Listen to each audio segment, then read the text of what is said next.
na se adichi sei na unyanwom a ekenya wo a no hunu se asa ye fiada ne de vimwom de eduru so no ye bedwam so kase be mo ache me mo akwaba ensem na doso de obetie ne bi ene se adwadifo bi a wonom ewo Opera Square wo chemu a AM mpanimfo pese wode wo hye kwan so eje bia ya wote ton ade no sanso na China ni bi na afa afoforo nsia ka ho bi wo mo agina kwaye doto bi mu ne nsuo ya yebo ho ba ne numu na wotufum agudie ya mpanimfo akɔkye wo mo na beto dwa se lithium no ya ho nsa baba bebre ne rada mpanimfo ye nsentwefo nhie mo de nsem tudwa no wo kyese se kobasa Ghana ye makwan ne yatu a emu ha mo nkyemu edudie kyese no be sika omode be maye ya de aso yasene mu we ne nsem ahodo bi ana mde be so mo se bedwam so kasebo kai say DSTV channel 280 Go TV channel 119 Facebook no ya Adom TV extra ushiamia eya frene anoche wa ba achwa se wa fensem ne nkyemu do be de to so ama adwadifo bi a wonom eton edem mpempena de na afei enema yedidi ahodende hu dwa metre electrical appliances wo Opera Square wo mo de ensem ahodo otudwa wo se Accra Metropolitan Assembly ye chanti ase AM no wo mo pese wo de ohye kwan so ebeje bia ya wo mo te na wo mo eton wonom enema no na eno eno mo ye nsentwefo nhie mo ni Adom kase atwetwe nkobodo mo kyese de ayende ase AM fo pese wo kyekere wonsa gu wachi no obo wonyem no wasa kata wa no se mo nsu ye ha adwen pa na Adom kase ye nsentwefo nhie mo na sibi wo nsem bi ode tudwa no etwaso omuni enipa bi ebinumu ayapam ama sabrei omude kata abafemfam containers ya ewo Opera Square aha eho Metro Mass office park no babia adwadifo a yawo Opera Accra Business Center ya park ya no omse omo babaje na omo de asidan Adom News in Central for ene adwadifo a womoton electrical CB wo ho etwetwe nkomo asase ye gina so yi Opera government land Metro Mass na ha ye Metro Mass opanyi kofo ene de baaye na atames baaye obeto aso mama baaye obeto aso afi na nanado aba nanado mle so ene ye hu se ya church dan hu se obi ba betonton dan no abegugu asisi dan enti yenti ase bebi waka wonyende nya eska nya bu akuta dobo wakola kesi efe noko biatone wode wo ticket appearances kama ko kaniba mashi agbena no wonyeme o ba ho na ba yewu no wake dabi nya kwa ajo gba nisanti yefri hono mo ne concern foforo emu a China ni ba ko na afi kwa no Ghana fo mako nsia me no kasa die wo mo kogina eye kwaye doto no emu na afi sutini bi eda hono mo a eno na omanfo ben ho sade ye won ye manumu na wo de tototo akosie ya wo mu tu fom agudi abra woni tumi kwata na eno na ne manfo bi yi aposifo ne aso ye wo mo bo kwaye doto ho ban amane ne wo mu tisi mu asese wo kwa akokire san krofo em na wabra woni ya amade boni Isaac no menyo twetwe nkomo no Ernest Adofo ye district manager ne nsem wo de tudwane Kofubi abogura e kwaye ya oda River Forest Museum I ben ehia ya ne bonsu e wa Manchester Central Patemu ti tu hwana mo ekọ ho eno anapa I organize a rapid response team no nipa be 20 I free dunkwa asimfo su career ene empire so ye de onko kwaye no ye kwaye no na yampa ye kwaye no de go se na excavators ni sia ne machines ahora odi galamsey di wo asano mani nyina no team no edija to mu ehye ni nyina sebe yankrofo no entimu sama ho mefa asano ma no afa ni boni ana wodi wo kwaye no ti echi nipa no enson emusia Ghana fo na emu ba ko ye China ni na ye de won ama be kwaye division police wo ye hwemu a de won ko gina asɛmdi bia na mrade won adi afeso mu sɛ na ukitekite tu ana okita no so ni nyina ye gi ni nyina ade ama police wa ye hwemu asɛm a anche bia no ye de wa ko gina court na mrade won adi Yanko for more good to mu ensem mo so afọ hwensa se ni mu adodode ensem so Samuel ebu gina po enra dance ntwefo nhye mu ase no ena ode ensem tu dwa se hyehyeye ya Ghana aban yi ene Barari DV Ghana Limited ehyehyeye o makono we ye de mfasodie wo mu no eburu ni nyina ya dada no so wose lithium ni tuo no se wuyi se mfasodie o my Ghana benya efri so ha mu nche mu aduasa de ombetu bia no a afekwa fentem bia no de ka ne se royalties no faso mbenya nyina no ha mu nche mudu obesa tam no de amagana aban na we ye nhyehyeye bi obetime gina ho akasefo magudie to ye a wo matu no mamu nyina we ne nhyehyeye ya akoyi pa. Simply will mean is that when it is all over, Barari DV Limited, the holder of this mineral right of lithium, Ghanaian and state participation will be 30%. Foreign participation will be a maximum of 70%, but Ghanaian participation will be a minimum of 30%. This has never happened in the history of our country in respect of any mineral. Never. Ladies and gentlemen, and for the first time in the history of our country, a mining lease contains provisions for the establishment of a refinery, that is value addition and beneficiation. This mining lease has provision which insists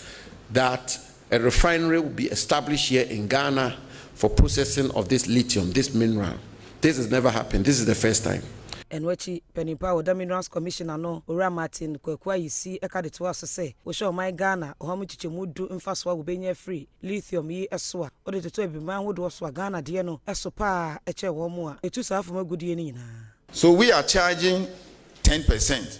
Means I've made life easy by providing the various clauses in the agreement so that you don't spend your time reading that 40-page document. So if you go to clause 20, you find it there. Australia is 5%. But Australia, as we speak, produces at least half of the world's lithium. And then, of course, Mali, 6%. And then Zimbabwe, 5%. You go to Mali, there's a project called Gulamina. It is 3 times the size of a Oya, 3 times, 1 million tons. We are doing 350. Everyone wana yenko my Ghana yemrahye bedwafie na oswafo ya wo hwe dwadie ene vidujuma ho nsem so no wonse na wadom de krata ne hyehye bi ekoto mrahye bedwane no eye legislative instrument se wo behwe na niam ahodo bi ya yede bo mai mo no yede osono atoso ene se restriction ebekoso na no ene amane boni ohina mponsa wona swafo ya oba amane ekwadwo ponkroma twetwe nkomo ene opanyi ekwadwo ponkroma de tudwa se sa airline no de ba mrahye bedwam no sese wo matwe asense kakra sanse ehun komo twetwe ekoso ya omo enyansi ho ginaye se kobasi osi ginaye ni wi ebesa ba mrahye bedwam na afehyehyeye no atwaso bedwam asoye a womo enehwe trade and industry ekojira mrahye bedwam ene mrahye bedwafo ekodi nkomo edefa legislative instrument nhyehyeye aban no aye a odi si ho kwan eniema ahodo bi a womo krai adeba omamu ha leno anadom ketwa na wo mrahye bedwam no womo authority aye se wo se aban no aye nhyehyeye e wo man Ghana ansa na womo etusa na mo no eno ntino mrahye bedwam chiame etu eda no ekoda foforo se womo ensa mesi nkonya leno ana womo esan kosi nkonya no mrahye bedwafo anya ntum na we na aba beto dwa se airline no womo atwe asensan onipa wo no enene Adom news nsenchoni ohene amponsa atwetwe ho nkomo ayo soafo a ono enehwe de ubo ehun sem so bojo opon enkruma oma enti omo ase still no edinkita ho kakra ya de a ho bi hia mo man ni nyinara se enema ibetumi aye wa ha no ya ye de na ya tete se ne ya krakra fi amano ne no eso odikaning kofo bebre they are running from stakeholders say di nkomo bam say ewie ye na de beto floor no so kosa kakra still aba omanfo bekaya Every one man yan concern from International Monetary Fund the trinity say IMF. Omo nsem watudwa e no mo che se ekoba se oma bi sika bi se ya na ne tua no ne niam ahodo bi a ekeka bobo no oma ni waginasie wo mu de oma ni wokon befa so be ne niam na emom ni nyina mo na wose nkonwasie koso sanse ba na sa oma ni wo mo eni wo mo sa na ne nyina aye se Ghana 40 ase a $3 billion ya wonom age ande aka chie ni wahwe na wagie mu ama no International Monetary Fund the trinity say IMF amana to Ghana ban se enya de obetimi ede ohye anase tabono ato eniema okrefra manone ebe o man Ghana mu isa nhyehyeye bi a woni Ghana ban agitu mu abra woko IMF akakopemwa IMF bailout package a wode ema oman Ghana no na ewo mu se ekoyi ebema oman Ghana America dollar opepepe miensa 3 billion fra fimpinu ne aduonu miensa edukosi afimpinu ne aduonu ensiemu na wo hwe enkrata woni oman Ghana esensan ye no akrata fa etoso aduosu ensia ekyerese no imposition or intensification of import restrictions for balance of payment reasons ya ekyerese enyade a oman nimpanifo betimi de tabono ato ne ma wo krefira manone aba oman Ghana mu ekwan bi ya so afei Jinaye ennan bi nso ewo mu a Ghana ban entimi ensi wabra woda so hye IMF ase ene se wontimi enfo hye ento amanone sika so wabra wodi sawoso ewa amanone edwa so enyade nso obetimi edi sika hodo bebre edidwa ene miyenu bi a eka ho na ekoyi sisudua se saa ne yeman a waboboso ewo kratafa eduoso ensia mu no obeti wani ahwe ne yie pa Yes, Uncle, my Ghana, ya Marche, Bidjafi, Marche, Bajama Chamene, Aban, Kingsford, Sumana, Backman, Warden, somewhat to Janine, Naye, Nanwado, my Ghana, for some for a Masika, Babu, Humbra, a fear ye besimono, a budget no, and watch us say, dear Marche, Janina, and Wakasitana, ya, what year to Munko, to check course, we are seeing what kind of woman, Wadum, Kuma, fan, what kind of woman, Wadum, Cassian, Wafane, said, Cassiano, Wamodos, Chendum, Kumamu, F1, Yamani before, Wabra, Alban, Kingsford, Sumana, Backman, Hresa, one more year to Mono. What we go home to say 38 noes 136 absent 1 honorable members the ayes have it.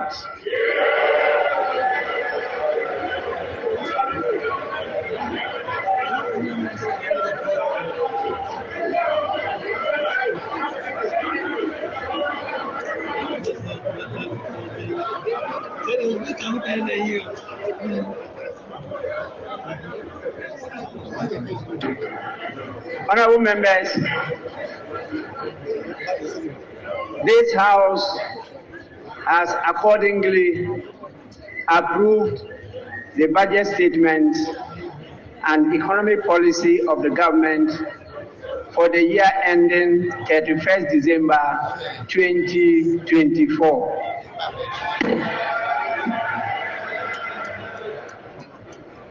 Honorable members, Sabeya kwari abedi ho nsem begina branding tino ena supreme taxi aba na we no abe fontente afidi kwa so shanka ne bia na wodi ha ne se wo mapaw app ne ho ntomanti ene yoko app store ne Google Play Store no download we shankani na pese onu mu di djuma no chemu a ahyan no a wode ma no a wo twie no ahyan no ye ka papa wonso a wo ye kwantuni ya pese ofuru bi no eno ansa wonso be apply na no aba be fawo na wakwanya na ye kama na wo ye shankani na wo hye supreme taxi no ase a trip dodo abekọ bia no behwe na afi ho mfasodie bebre wanya bi Adom kase e de ekyire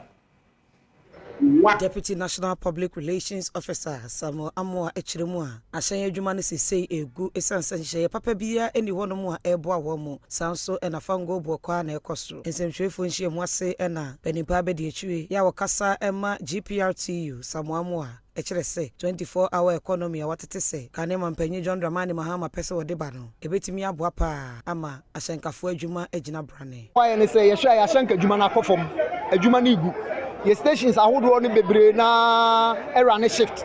we kon na echina na watena se na another one aba ebi betima park be 2 days na onya bi nkoe nti se koba ne se 24-hour economic policy yatimi aba institutions ahodo bebre be ya adwuma 24 hours omo be ba stations aba be froka ebi be wo kwan ho nso omo peka taxi for ne ade nyina betimi enya akwanya e de enya adwuma aye anything and their friends and chofo nhia mu say 24-hour economy policy ya the ye boy ye Deputy National Public Relations Officer GPRT Samuel Amoa and what you say 24-hour economy no ya de beboa pa ma hyenka adwuma na koyi se be ya wo musu benya nipa de sika kakra to kotokuo mu ebuso enyire no so na kase am de so mo se bedwam so kase no memfa de nyidansi enne ye fiada nti eda ye ho abai kai se de obokra tampense mu online portal be koso agwakansie mu nseba ho sepe ni nyina no beto ato so am kai se wusia me ya frame anoche wa ba